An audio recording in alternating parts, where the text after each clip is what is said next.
Welcome to Get Real with Brian Stuckey, an all-new program to get you real information about how real estate affects you, your family, and your community. Brought to you in part by Bankers Network Corporation. And now, Brian Stuckey.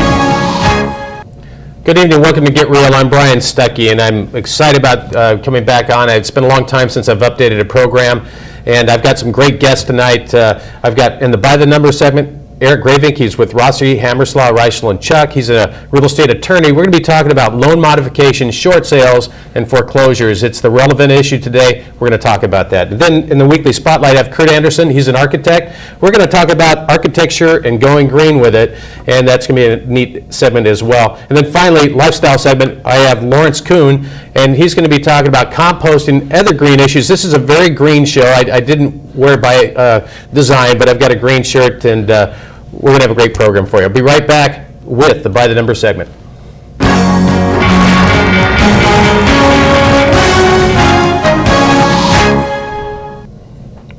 My guest is Eric Gravink. He's with Rossi, Hammerslaw, Reichel, and Chuck. He's a real estate attorney. And what is really relevant these days, a lot of people who are homeowners out there are going through loan modifications, or attempting to, or short sales, and even foreclosure. A lot of people don't like talking about that, but Eric, that is something that people need to consider, is also the foreclosure. But before we go into that, I want to touch on the modifications, because a lot of people out there are trying to modify, have attempted to modify. Why don't you talk a little bit about loan modifications? Are they working or not working? Yeah, Brian, as we've talked about on previous programs, we've talked a lot about loan modifications, the Obama program, and all these various federal programs that are put in place to help homeowners. Unfortunately, when it comes down to it, our data has shown that only about 5% of those people who actually apply for loan modifications are getting them. The other issue that's arising is those people that are applying for loan modifications are in default, are forced to go behind, and when they're declined from their loan modification, are kind of left holding a bag that they probably can't empty. What's the roadblock? You know, it was supposed to be easy, and it was supposed to be something that this was free-flowing, that a lot of people are going to get these modifications, but it's not happening. What's the roadblock? There's several things. Primarily, the lenders are requiring a certain ratio between a person's gross income and their payment. And by the time they go through the loan modification, most of them are behind, most of them are having trouble making those payments. And when they do that analysis, even with the loan modification lower payments, they still can't qualify. Mm-hmm. I know it's a lot of, I have heard of few successes, but they are far and few between. I don't know where the point is of where a lender, you know, if you're supposed to give them your income and then go ahead and, because they're asking for utilities and everything else. Do you know where the line of demarcation is as far as if they're going to approve you or not when it comes to, let's say, debt to income ratios? We haven't the slightest clue. Okay. There's clients we talk to that you think are going to fly through a loan modification, get denied. Other ones we look at things and their income, their information, you think they're never going to get a loan modification, they do. So there doesn't seem to be any rhyme or reason, and it's determinate from lender to lender. Well, it's just confusing. Well, that's part of the thing, is that you'd like to see the criteria, that they're, you know, how they're underwriting these things, and what's the determining factor on if they're going to approve a modification or not. And I believe that these banks from the government had some incentives to go ahead and modify, but it just doesn't seem like it's going to come. What's your projection on is it going to get easier? I don't think it's going to get easier. I think more banks now are focusing on short sales because that's the latest rhetoric from the Obama administration, is they've realized that the loan modification hasn't been successful. It hasn't helped as many people as they thought it would. So more people now are heading and looking at foreclosure alternatives such as short sale, deeds in lieu of foreclosure, to avoid a foreclosure. Okay. Okay, let's say the loan modification process isn't working, and like you said, you know, unfortunately people have to go into default to see if that modification is going to work or not. A lot of people are trying to hold things together by making their payments, by borrowing money from other sources in order to make their mortgage payment, when they're finding out, either through loan modification or foreclosure, that they have to be in default. It's to make late payments. It's an interesting scenario, is that the lenders say they want to help and people want to do short sales, but the lenders will flat out tell the borrowers that they do not qualify for the short sale programs, unless they're in default. Well, what that means is that they need to be late on their payments. They have to go 3-4 months behind before the lender will even talk to them about a short sale. Which is kind of, you know, I have a lot of clients who are in this situation. You know, I've been in the mortgage business for over 20 years, and I've never had a conversation where I'm suggesting to people. Of course, this is an era that we're in right now that we've never seen before, but I've never had told people, yeah, go ahead and start making late payments. Because ultimately, if they're going to try to improve their credit down the road or try to do something with poor credit, forget it. So now let's talk about the short sales. I want to talk about the foreclosure alternative. So how are short sales looking right now as far as an alternative for homeowners? We found a lot of people that have really good success going through the short sale process. The one important thing for homeowners to realize is they need to talk to somebody in advance, because if you recall back in 2005, 2006, 2007, a lot of lenders were doing what's called stated income loans, meaning the lenders only required a loan application that had enough information to say they qualified for the loan with the amount of income. The problem arises is that there was a large number of those loans where the income was inflated.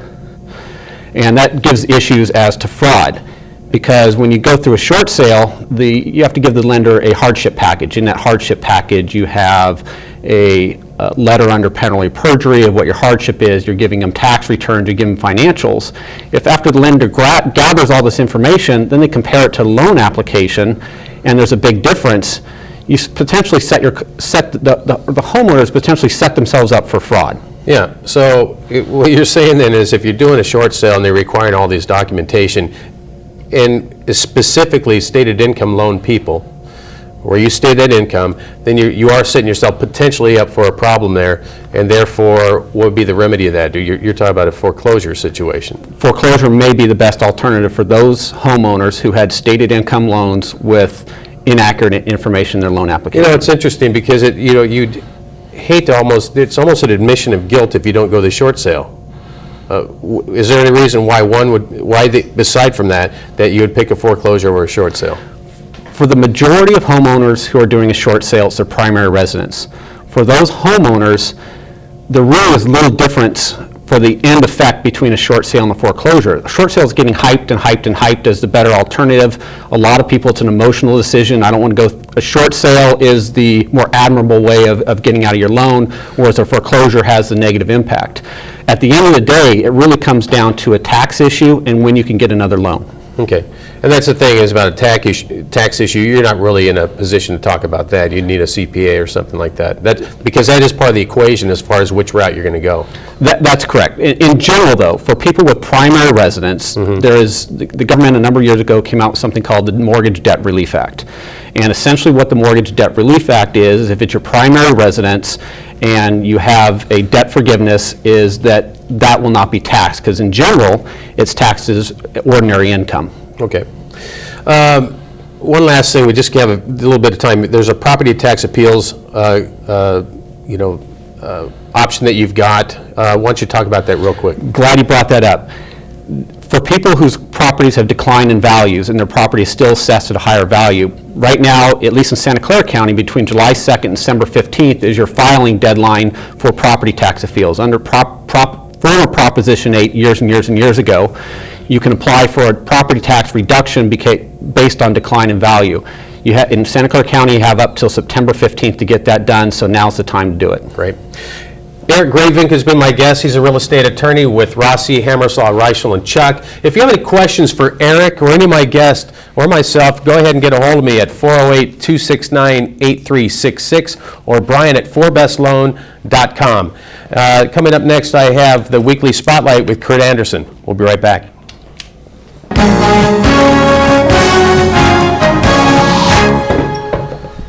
My guest is Kurt Anderson. He's an architect, and Kurt's been on before, and I've got a CD. I might as well plug it now, but it's More Than Love.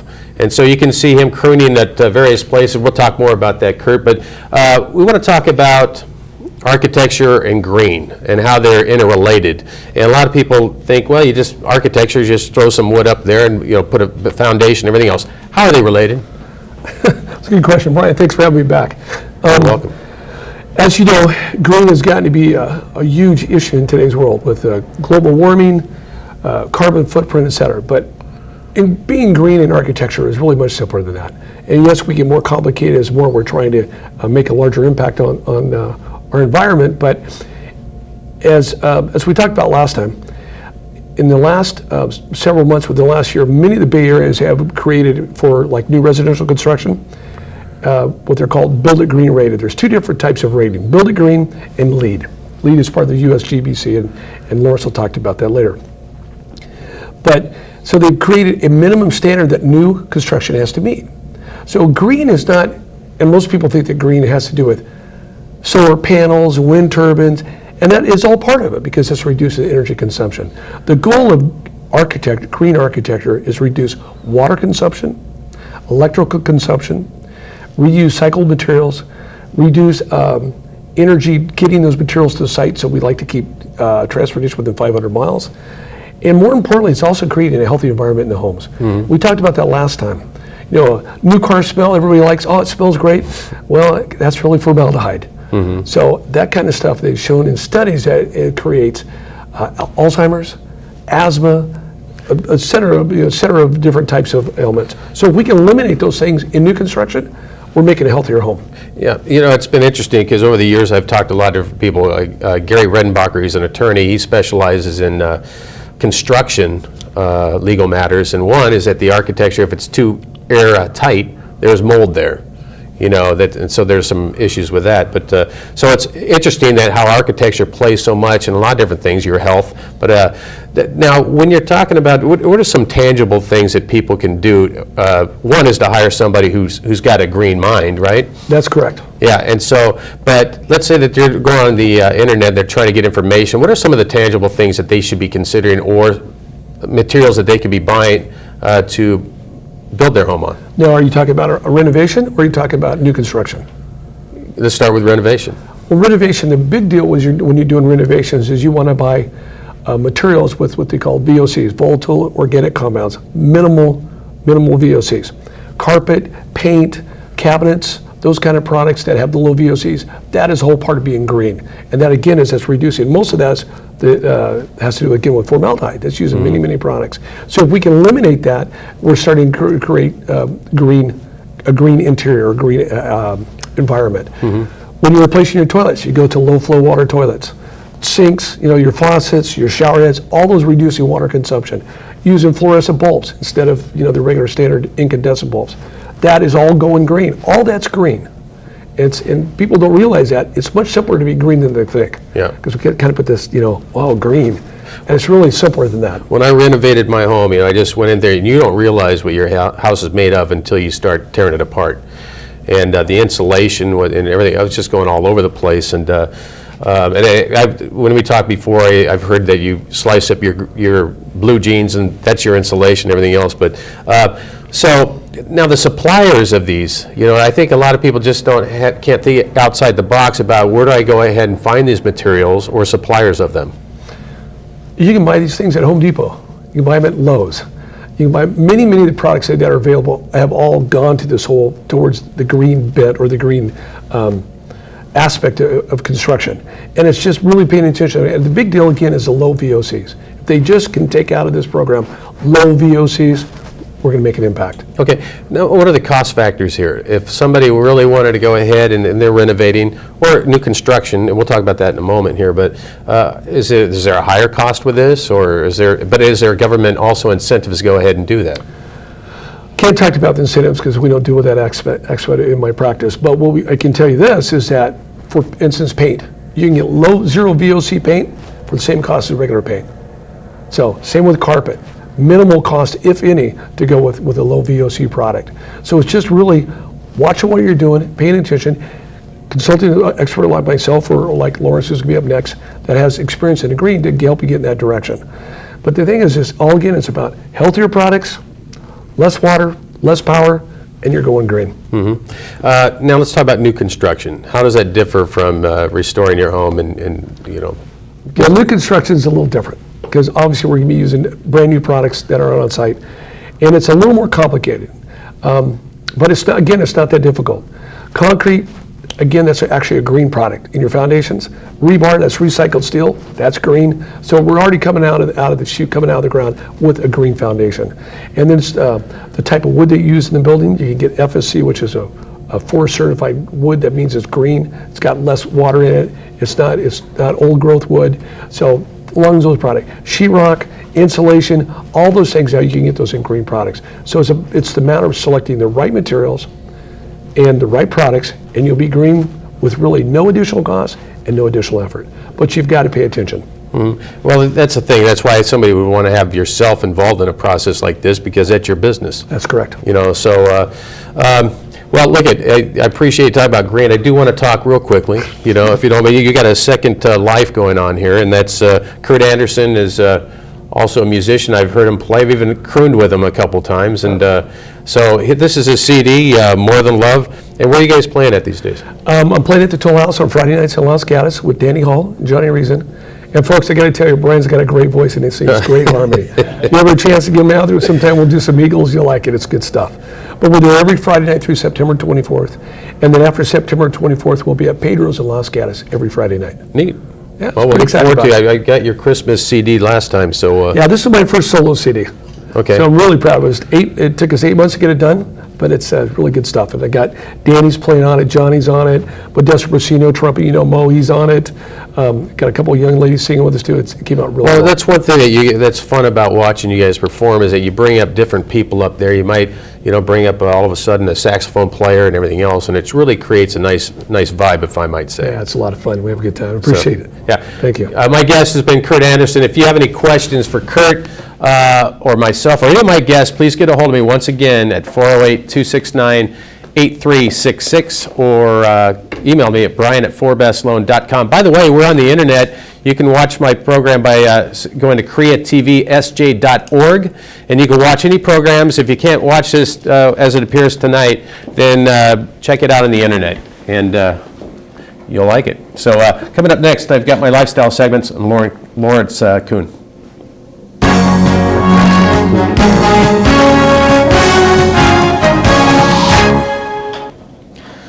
My first-time guest here is Laurence Kuhn. He's actually a neighbor. We're in the dog neighborhood together, and it's like, and somebody, by the way, we're going to talk about composting in a second. They suggested that the hair that I collect for Gizmo, that should be given to the oil, to clean up the oil mess. It was apparently from the salons. They're collecting it to clean up oil spills. Yeah. They should actually sell it back to BP, right?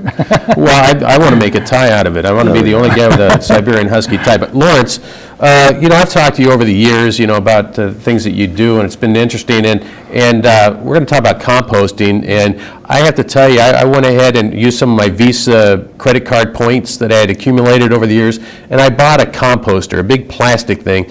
And I'm just thinking that I could put it anywhere, but didn't know you had to put it on the ground, dirt, in order to use it, and it's become a disaster. So why don't you kind of tell me, first of all, why people should compost? Sure. And then maybe, what it takes to do it, make it happen. I came up with the topic when you mentioned lifestyles because it is simple tech. Actually, somebody gave me the Eco Metro guide. We talk about choices we get to make all over our lives. If you don't have one, pick one up. But the simple tech thing is what we're doing with the yard waste and with our food waste. So two basic kinds of composting. The yard waste, which is leaves and grass and so forth, typically if you put them in a bin, 50-50, brown and green, we're able to add some water, tumble them, they actually heat up and they decompose. And what this does is over the course of a few months, you wind up with beautiful rich mulch, which you can turn into your soil. Ours is clay in our area, and all of a sudden it's aerated, needs less water, etc. And even though we have compost pickup outside on once a week from the city, this still takes gas and energy to drive it over to the compost place where they turn it into richer compost mulch and then sell it back to people through stores and other areas. And you can buy it at the landfills, which is a good thing to do. But keep it on site. It takes almost no energy. You're out there in the sunlight turning your compost pile. So that's the leaf, grass, yard waste. The other thing I've learned about recently, and it's only because I did a recycling program in the schools, I'm a green schools advocate as well, is the worm composting, which is different. There are a kind of worms called red wrigglers. They're not earthworms. They look kind of like them, but they're a little bit smaller. Can't fish with these.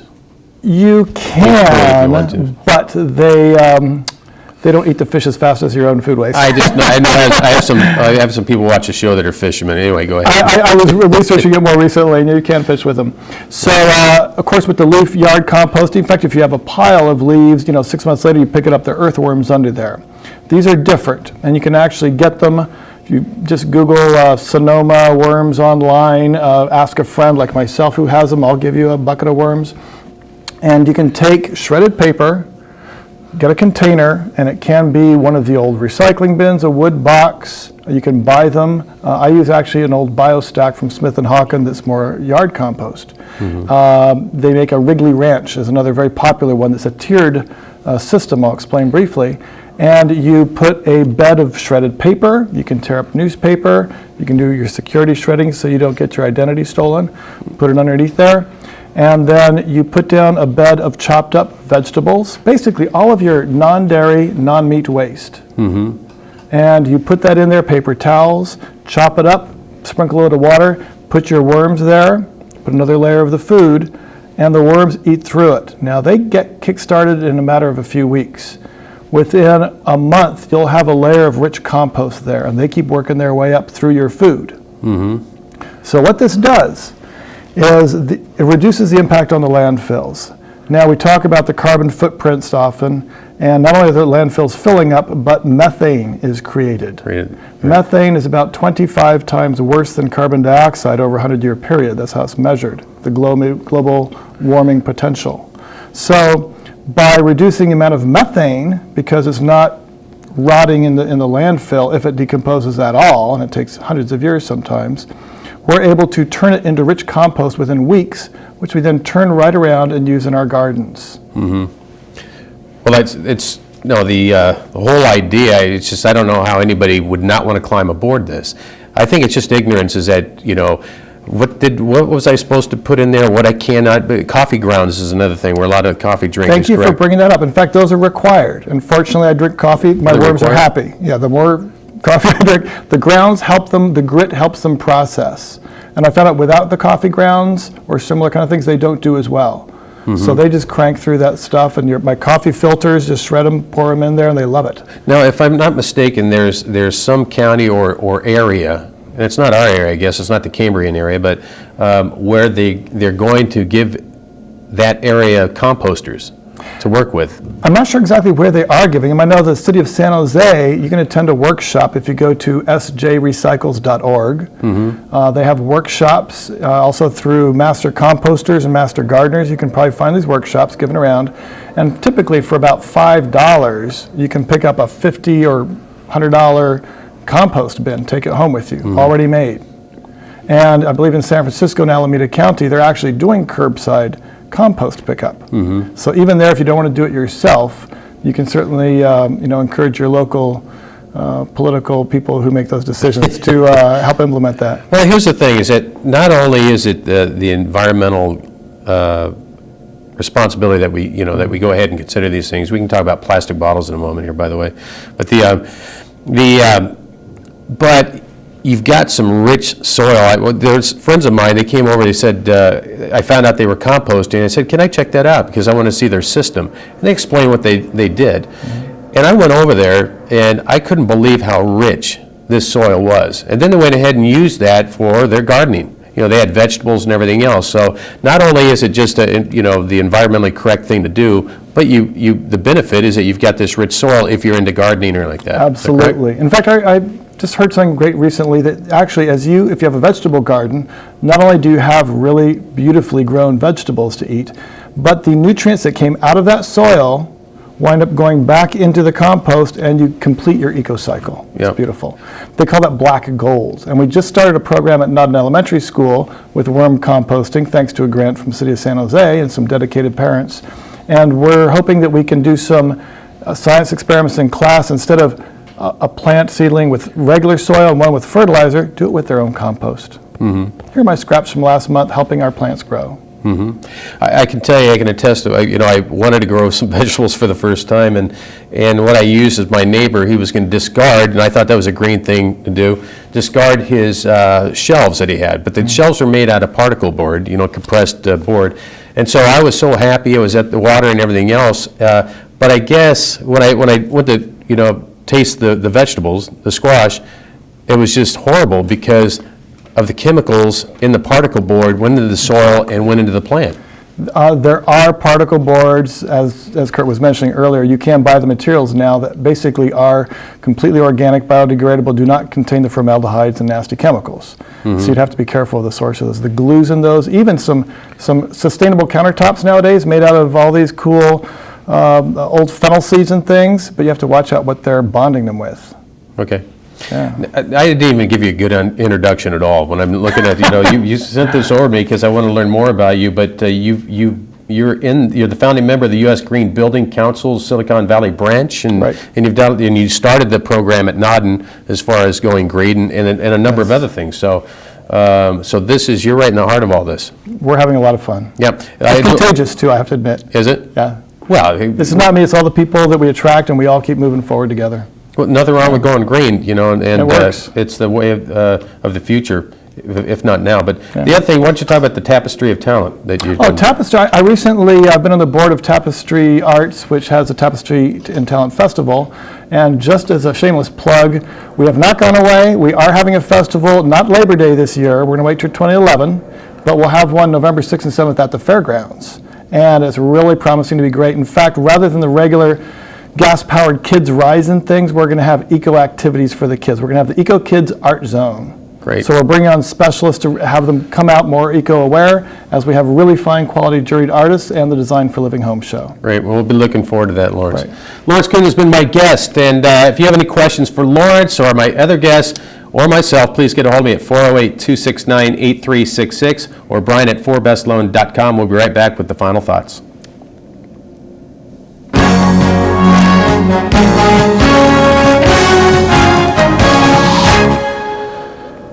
I want to thank Eric Gravink for coming on the program. He's with Rosser, Hamaslaw, Reichel, and Chuck. He's a real estate attorney. If you have any questions for him, of course, especially if you're facing a modification, a foreclosure, or a short sale situation, you want to talk to somebody who knows what they're doing.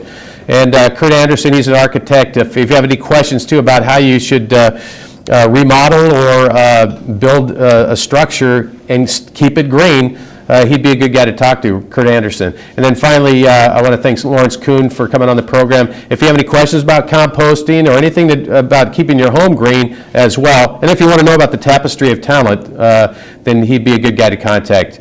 I want to thank you for joining our program. Get a hold of me at 408-269-8366 or Brian at 4bestloan.com. And thanks for watching. We'll see you next week. Good night.